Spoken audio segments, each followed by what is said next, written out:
Natalia here from Alaya Books, and I'm very, very pleased to introduce to you today Karen Hughes, who is in Australia, and she's the author of Kalika Magic. It's a wonderful children's book full of adventure and magic, and she's going to tell us a little bit about her stories and her inspirations. Hello, Natalia. Thank you for having me on today. Very lovely to see you so far away in Spain. I really want to visit. I have Kalika Magic is actually a series.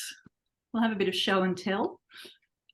So that's the first book, Emerald Child, and then The Shaman's Secret, and The Sorrow of the Waters, number 3, and The Howling Sands. So 4 books so far, and I'm writing the 5th and last book. I got a little bit distracted because I went and did a PhD in the middle of it, but I'm back into it now, and this is actually what I'm writing the 5th book in. I always have a beautiful notebook that I buy to scribble in, basically. So this is what the book looks like at the moment, lots of scribble. But this will be Kalika Magic number 5. I'm not sure what to call it yet, but it's what I'm up to. And so, when do you anticipate that the 5th book might be ready? Well, I have to get a wriggle on because I have lots of kids harassing me, and I got an email from a 15-year-old the other day who said she'd read all of these when she was 12, and where was the last one? And so I thought that was amazing. She wants to know the ending. So yeah. Tell me, the ages, it starts from around 9, you suggest, for the books? Or yeah, 9 to, but then up, like the Harry Potter series, it can go right up to adult. This book is fine for younger kids. I've had 8 or 9-year-olds reading it, and then the first one. Okay. Well, yeah, the first one, we go up a bit in age, but it's getting a lot more complex by the 4th one. Okay. And do adults enjoy it as well? Adults, oh, definitely. Oh, yeah. Have you read it, Natalia? Yes, no, I think adults quite like it as well. If you like fantasy adventure, Harry Potter type stories, although mine's a little bit more earthy than Harry Potter. Okay. So tell us a little bit about premise and the story, just a little. Okay, well, it starts with Indy, who's on a very strange island with her aunties, and she goes down to the beach and she sees there's an old chest there, and smoke starts to come out of the chest. So she's fascinated by this, and her aunties say, stay away from it, stay away from it. And in the smoke, she can see the image of a boy, and he's sort of beckoning to her. So that kicks off the story. Why am I on this island? Who's this boy? And eventually she follows the boy into the chest, which takes her through to the land of Balindor, which is where all of these stories are. Or the city of Balindor, the land of Gort. And she finds out that the boy is part of the Kalika people. So we have the Kalika people living in tree houses in the forest, and terrible things happening to their land. And there's an awful wizard, and it's quite a traditional fantasy, the first one. So she has to help the boy save her land. And then by the 2nd book, when she's got a bit more of an idea of how things fit and who she is and who the Kalika people are, but still all a bit mysterious, her and the boy have to go up into the mountains, and they're searching for the apiki flower, which will heal the terrible devastation that's happened to the countryside in this book. So off they go up into the mountains, and then we have, they can't really solve the problem without their power animals, and they have to find this mysterious shaman. So there's lots of adventures. This is actually probably my favourite one, The Shaman's Secret. And then once that's all sorted, there's all these disappearing islands, of magical portal islands off the coast of this land, and one of those they end up on in this book, and they're trying to free the children who've been trapped there by the water spirits. And the water spirits they're a bit like the Dementors in Harry Potter. So this one gets quite dark and a little bit scary, but it's really interesting. And then we move to another of the disappearing islands where they're searching for the lost tribe of Veladon that's disappeared into the earth. And there are these strange sand ghosts that look like that on the island, and they have to work out what's happened to the Veladon, and the plot gets very complicated in this one, but it's still the fantasy quest adventure. And then the last one, which has just blown me away, because all of the things I've set up in the first 4 have suddenly come, that's why. So wow. Even things at the very beginning of this one, which I didn't know why they were in there, have all come together in the last book. So the last book's been such an eye-opener. I'm going, that's why this has happened, that's why that. So there's this big revelation in the final book, and we find out who these kids actually are, which is very exciting. I'm very excited about it. How old are the protagonists? In the first book, Indy is 11, yes, I think, and Kai's 10. Okay. And then by the last book, we're getting up to, I think Indy's 16, and she's got a sort of a love interest, but not really, because it's a fantasy novel. But a little bit of there's a few other interesting characters that they meet along the way. Okay. So quite fun. And so where do you think you got your inspiration for this? What struck you to write? Well, I think it was a childhood of reading Narnia books and Lord of the Rings and all of that sort of stuff. But I think too, a lot of the experiences I've had have come out, and there's a lot in the forest. I grew up on a farm, so there's a lot of earthy forest explory stuff in here.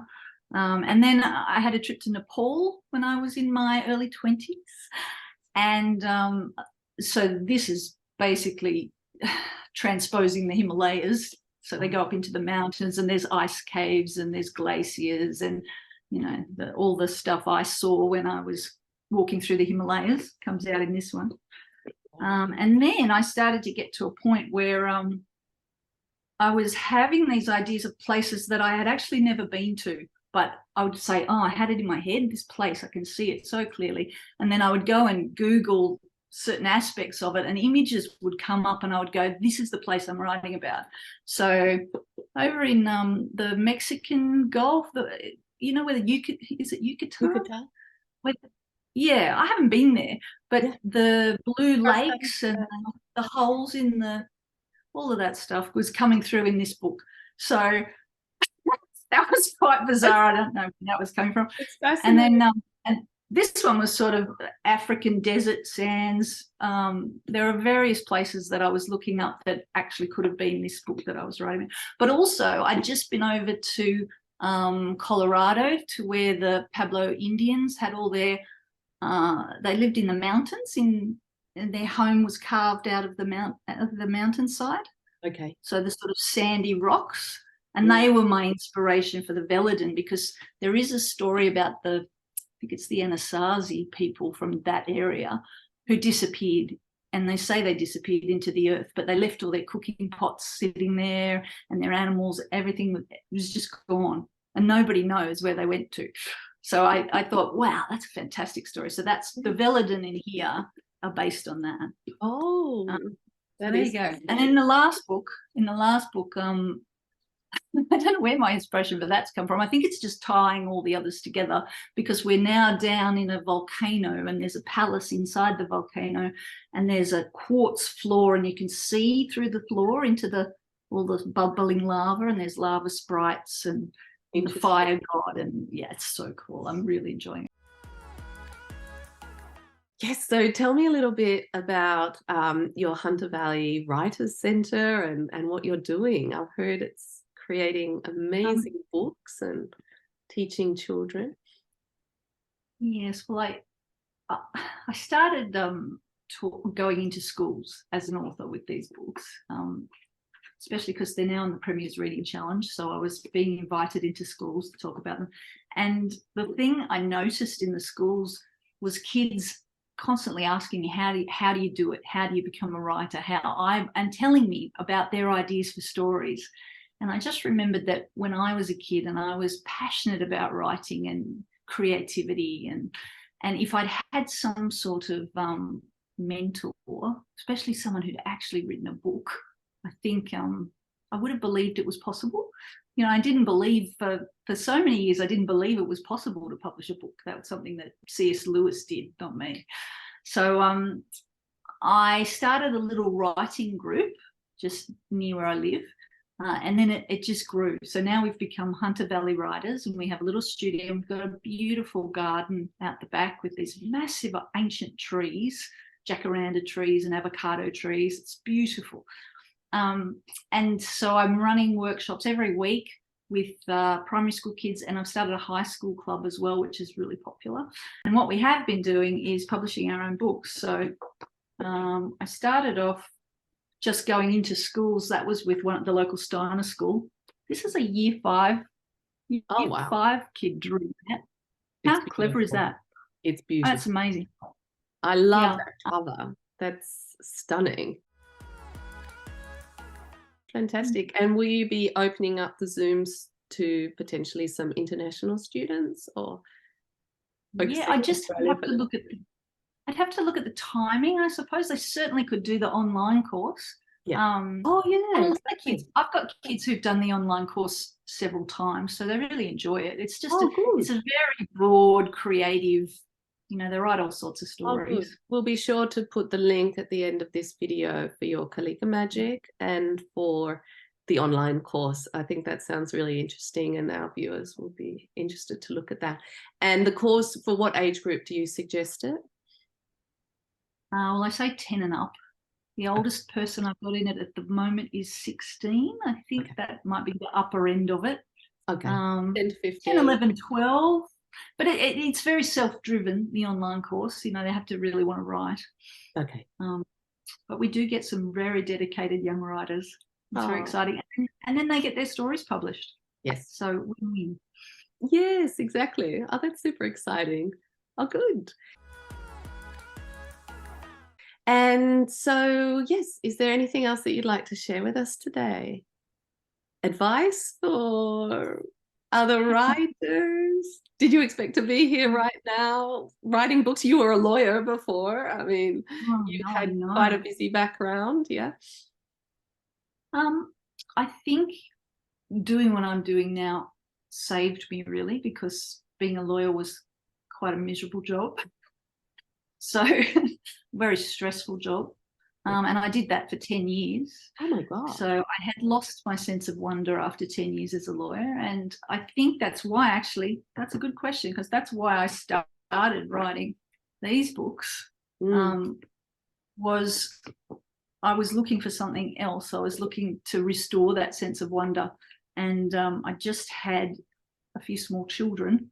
And I thought, wow, I've always loved writing. Why don't I just put pen to paper and see what happens? And it did. The magic came back. And I mean, I worked on this book for years. I was terrified to put it out to the world. Yeah. Yes. But then it got easier and easier. And so, you know, it's good now. It flows. Yeah. Which is what you want. That's really good advice for writers too, I think. We have to remember that the first book can be the hardest, and then I always tell the kids I'm writing with that the first draft is going to be rubbish. It's always rubbish, you know, unless you're an absolute, I don't know, prodigy. Yeah. Generally, you're going to have to go back and write a second draft, and it frees them up because they don't. When they first come to me, they've been told by the teachers that it has to be perfect at the beginning. And it's then they get red pen all over it and la la la. And I just go, no, you just write it down. And my main advice is just keep writing. And actually, that's the best advice I ever got when I did a few short story courses for adults and things way back at the beginning of my writing journey. And I remember someone saying to me, I said, oh, what can you tell me about writing? And he said, just sit down and do it. And I went, sit down. Yeah.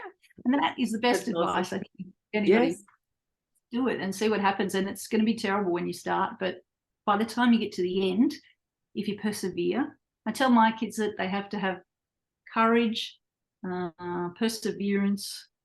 Can't remember what the other thing was, resilience or something. But it's all about keeping going. Just keep going. I think it would be resilience too, because you've got to stick with it, don't you? Yeah, and I do find actually in the Kalika Magic books, those themes, what's coming through: Oh, courage, finding yourself, resilience, and finding what you're capable of, rediscovering your gifts when you yes. perhaps didn't know about them. Yes. Yeah, That's so amazing. that's my Yeah. journey. Yes. Oh, that's super, super exciting. Thank you so much. This has been incredible. And I really hope our viewers today will appreciate as much as I do the fact that you've shared your journey with us.